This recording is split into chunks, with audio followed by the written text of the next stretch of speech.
The Battle of the Marne was a First World War battle fought from 5 to 12 September 1914. It resulted in an Allied victory against the German army. The battle was the culmination of the German advance into France and pursuit of the Allied armies which followed the Battle of the Frontiers in August and had reached the eastern outskirts of Paris. A counter-attack by 6 French field armies and the British Expeditionary Force along the Marne River forced the Imperial German Army to retreat northwest, leading to the Battle of the Aisne and the Race to the Sea. The Battle of the Marne was a victory for the Allies and set the stage for 4 years of trench warfare on the Western Front. Background: Battle of the Frontiers. The Battle of the Frontiers is a general name for all the operations of the French armies from the 7th of August to the 13th of September. A series of encounter battles began between the German, French and Belgian armies on the German-French frontier and in southern Belgium on the 4th of August 1914. Liège was occupied by the Germans on the 7th of August.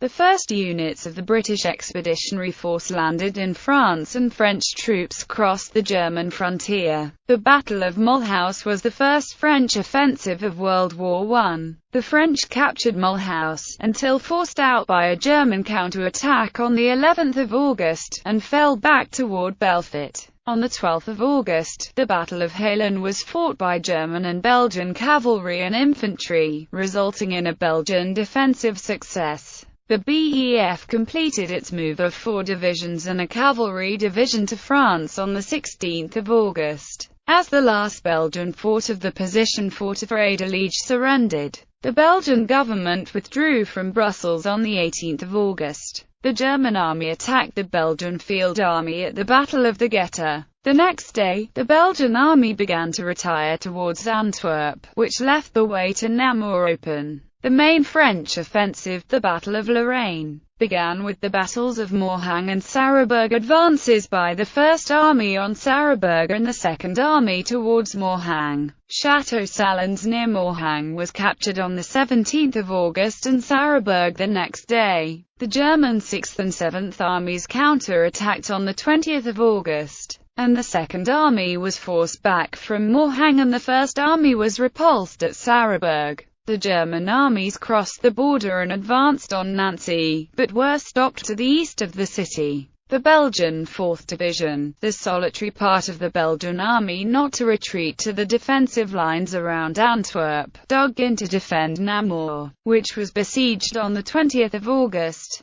Further west, the French 5th Army had concentrated on the Sambre by the 20th of August. Facing north on either side of Charleroi and east towards Namur and Dinant. Additional support was given to the Belgians at Namur by the French 45th Infantry Brigade. On the left, the Cavalry Corps of General Saudet linked up with the BEF at Mons. To the south, the French retook Mulhouse on the 19th of August and then withdrew. By the 20th of August, a German counter-offensive in Lorraine had begun and the German 4th and 5th Armies advanced through the Ardennes on the 19th of August towards Neufchâteau. An offensive by the French 3rd and 4th Armies through the Ardennes began on the 20th of August in support of the French invasion of Lorraine. The opposing armies met in thick fog. The French mistook the German troops for screening forces. On the 22nd of August, the Battle of the Ardennes began with French attacks, which were costly to both sides and forced the French into a disorderly retreat. Late on the 23rd of August, the Third Army recoiled towards Verdun, pursued by the Fifth Army, and the Fourth Army retreated to Sedan and Stenay. Mulhouse was recaptured again by German forces and the Battle of the Meuse caused a temporary halt of the German advance. On the 24th of August, during the Battle of the Mortagne, a limited German offensive in the Vosges, the Germans managed a small advance before a French counter-attack retook the ground. The Great Retreat took place from the 24th of August to the 5th of September. The French Fifth Army fell back about 15 kilometers from the Sambre during the Battle of Charleroi and began a greater withdrawal from the area south of the Sambre on the 23rd of August. That evening, the 12,000 Belgian troops at Namur withdrew into French-held territory, and at Dinant, 674 men, women and children were summarily executed by Saxon troops of the German Third Army, the first of several civilian massacres committed by the Germans. In 1914, at the Battle of Mons, the BEF attempted to hold the line of the Mons-Condé Canal against the advancing German First Army. The British were eventually forced to withdraw due to being outnumbered by the Germans and the sudden retreat of the French Fifth Army, which exposed the British right flank. Though planned as a simple tactical withdrawal and executed in good order, the British retreat from Mons lasted for 2 weeks, and covered 400 kilometers.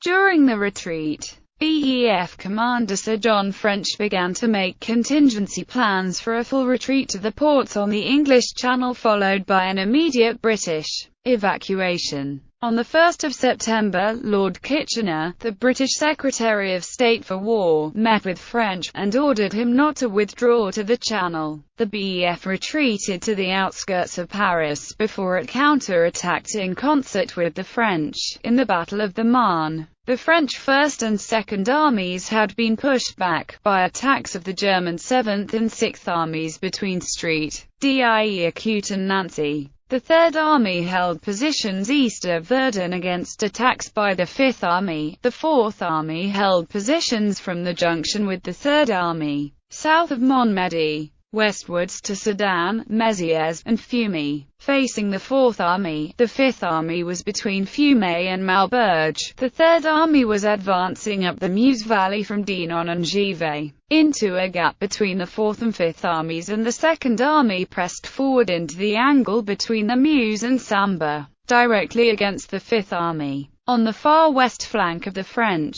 the BEF prolonged the line from Maubeuge to Valenciennes against the First Army. An army detachment von Bessel masked the Belgian army at Antwerp. On 26 August, German forces captured Valenciennes and began the siege of Maubeuge. Leuven was sacked by German troops, and the Battle of Le Cateau was fought by the BEF and the First Army. Longwy was surrendered by its garrison, and next day, British Marines and a party of the Royal Naval Air Service landed at Ostend. German troops occupied Lille and Mézières. Arras was occupied on 27 August, and a French counter-offensive began at the Battle of St. Quentin. On 29 August, the Fifth Army counter-attacked the Second Army south of the Oise, from Vervins to Montdorigny, and west of the river from Montdorigny to Moy towards St. Quentin on the Somme, while the British held the line of the Oise west of La Fère. German troops captured Laon, La Fère, and Roye on 30 August, and Amiens the next day. On 1 September, the Germans entered Craonne and Soissons. On 5 September, German troops reached Clay, 15 kilometers from Paris, captured Reims, and withdrew from Lille, and the BEF ended its retreat from Mons. Also on that day, French troops counter-attacked in the Battle of the Ourcq 5–12 September, marking the end of the Great Retreat of the western flank of the Franco-British armies. In the east, the Second Army had withdrawn its left flank to face north between Nancy and Toul. The First and Second Armies had slowed the advance of the Seventh and Sixth Armies west of St. Dié and east of Nancy. By 4 September, there was a gap between the left of the Second Army and the right of the Third Army at Verdun, which faced northwest, on a line towards Ravigny, against the Fifth Army advance west of the Meuse between Varennes and St. Menehould. The Fourth Army had withdrawn to Sermaize, westwards to the Marne at Vitry-le-François, and crossed the river to Sompons, against the Fourth Army, which had advanced from Rethel to Suippes and the west of Chalons. The new Ninth Army held a line from Mailly against the Third Army, which had advanced from Mézières, over the Vesle and the Marne west to Chalons. The Second Army had advanced from Marle-on-the-Serre, across the Aisne and the Vesle, between Reims and Fiume to Montemort, north of the junction of the Ninth and Fifth Armies at Cézanne. The Fifth Army and the BEF had withdrawn south of the Oise, Aisne, and Awic, pursued by the Second Army on a line from Guise to Laon, Vayli, and Dormans, and by the First Army from Montdidier towards Compiègne and then southeast towards Montmirail. French garrisons were besieged at Metz, Thionville, Longwy, Montmedy, and Maubeuge. The Belgian army was invested at Antwerp in the National Redoubt, and Belgian fortress troops continued the defense of the Liege forts. The military governor of Paris, General Joseph Gallieni, was tasked with the defense of the city. Prelude. Beginning on 26 August, Joffre formed a new army, using new reserve divisions and divisions taken from Lorraine. This Sixth Army under General Michel-Joseph Mornery had 9 infantry divisions and 2 cavalry divisions. This remarkable transfer of troops from east to west was carried out just behind the front line, in the middle of a battle, using over 300 trains. The new Sixth Army linked with the left of the BEF, west of the Marne from Montaupontoise north of Paris. The transfer of forces from the east to the French centre and left continued through the 10th of September, amounting to 20 divisions and 3 cavalry divisions. The balance of forces between the German right wing and the Allied left wing changed to 44 to 56 divisions in favour of the Allies. Meanwhile, as the German First Army and Second Army approached Paris, they began to swerve to the southeast, away from Paris,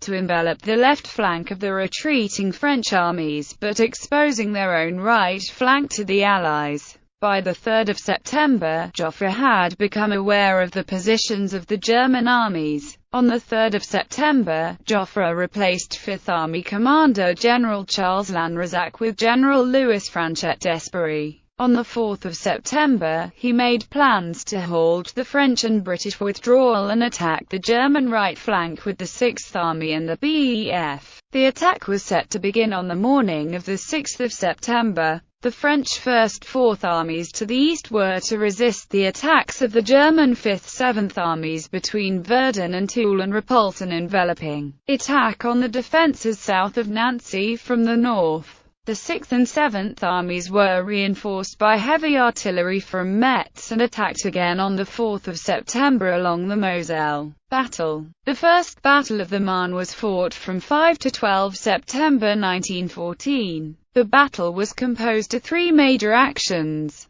The Battle of the Ourcq, 5 to 9 September, 6 to 9 September, the Battle of the Two Morans, 6 to 11 September, and the Battle of the Saint-Gond Marshes, as well as numerous ancillary engagements. Western flank. Late on the 4th of September, Joffre ordered the Sixth Army to attack eastwards over the Ourcq towards Château-Thierry as the BEF advanced towards Montmirail, and the Fifth Army attacked northwards with its right flank protected by the Ninth Army along the Saint-Gond Marshes. On the 5th of September, the Battle of the Ourcq commenced when the Sixth Army advanced eastwards from Paris. That morning the advancing Sixth Army came into contact with cavalry patrols of the 4th Reserve Corps of General Hans von Gromny, on the right flank of the First Army west of the Ourcq River. Seizing the initiative in the early afternoon, the 2 divisions of 4th Reserve Corps attacked with field artillery and infantry into the gathering Sixth Army and pushed it back. Overnight, the 4th Reserve Corps withdrew to a better position 10 kilometers east, while von Kluck, alerted to the approach of the Allied forces, began to wheel his army to face west. Gromny ordered the Second Corps to move back to the north bank of the Marne, which began a redeployment of all 4 First Army Corps to the north bank, which continued until the 8th of September. The swift move to the north bank prevented the Sixth Army from crossing the Ourcq. In this move against the French threat from the west, von Kluck ignored the Franco-British forces advancing from the south against his left flank and opened a 50-kilometer gap in the German lines, between the First Army and the Second Army on its left. Allied air reconnaissance observed German forces moving north to face the Sixth Army and discovered the gap. The Allies were prompt in exploiting the break in the German lines, sending the BEF and the Fifth Army into the gap between the two German armies. The right wing of the Fifth Army attacked on the 6th of September and pinned the Second Army in the Battle of the Two Moraines, named for the two rivers in the area, the Grand Morin and Petit Morin. The BEF advanced on 6 to 8 September, crossed the Petit Morin, captured bridges over the Marne, and established a bridgehead 8 kilometers deep. The Fifth Army by the 8th of September crossed the Petit Morin, which forced Bülow to withdraw the right flank of the Second Army. Next day the Fifth Army recrossed the Marne, and the German First and Second Armies began to retire. The Germans had still hoped to smash the Sixth Army between 6 and the 8th of September, but the Sixth Army was reinforced on the night of 7/8 September by 10,000 French reserve infantry ferried from Paris. This included about 3,000 men from the 7th Division who were transported in a fleet of Paris taxicabs requisitioned by General Gallieni. On September 7, 1914, General Gallieni gathered about 600 taxicabs at Les Invalides in central Paris to carry soldiers to the front at Nanteuil-le-Houdouin, 50 kilometers away. Each taxi carried 5 soldiers, 4 in the back and 1 next to the driver. Only the backlights of the taxis were lit. The drivers were instructed to follow the lights of the taxi ahead.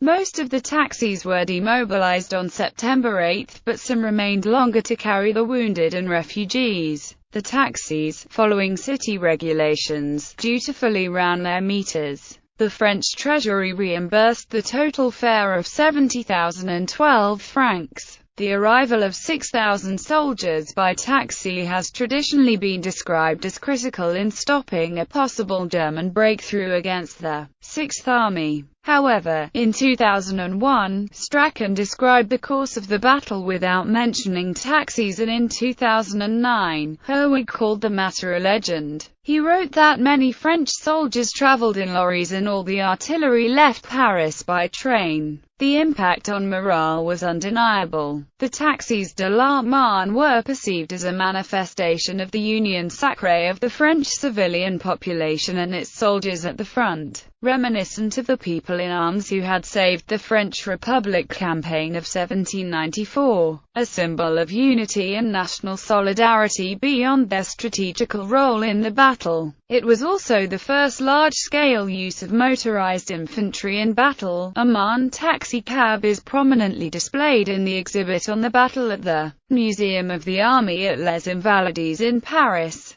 The reinforced Sixth Army held its ground. The following night, on the 8th of September, the Fifth Army launched a surprise attack against the Second Army, further widening the gap between the First and Second Armies. Moltke, atoll in Luxembourg, was effectively out of communication with the German army HQs. He sent his intelligence officer, Oberstleutnant Richard Hensch, to visit the HQs. On the 8th of September, Hensch met with Bülow, and they agreed that the Second Army was in danger of encirclement and would retreat immediately. On the 9th of September, Hensch reached the First Army's HQ, met with von Kluck's chief of staff, and issued orders for the First Army to retreat to the Aisne River. Moltke suffered a nervous breakdown upon hearing of the danger. His subordinates took over and ordered a general retreat to the Aisne, to regroup for another offensive. The Germans were pursued by the French and British, although the pace of the exhausted Allied forces was slow and averaged only 19 kilometers per day. The Germans ceased their retreat after 65 kilometers, at a point north of the Aisne River, where they dug in, preparing trenches. By the 10th of September the German armies west of Verdun were retreating towards the Aisne. Joffre ordered Allied troops to pursue, leading to the First Battle of the Aisne. The German retreat from 9 to 13 September marked the abandonment of the Schlieffen Plan. Moltke is said to have reported to the Kaiser, "Your Majesty, we have lost the war." Whether General von Moltke actually said to the Emperor, "Majesty, we have lost the war," we do not know. We know anyhow that with a prescience greater in political than in military affairs, he wrote to his wife on the night of the 9th. Things have not gone well. The fighting east of Paris has not gone in our favor, and we shall have to pay for the damage we have done. Eastern flank. The German 3rd, 4th and 5th Armies attacked the French 2nd, 3rd, 4th and 9th Armies in the vicinity of Verdun beginning 5 to 6 September. German attacks against the 2nd Army south of Verdun from the 5th of September almost forced the French to retreat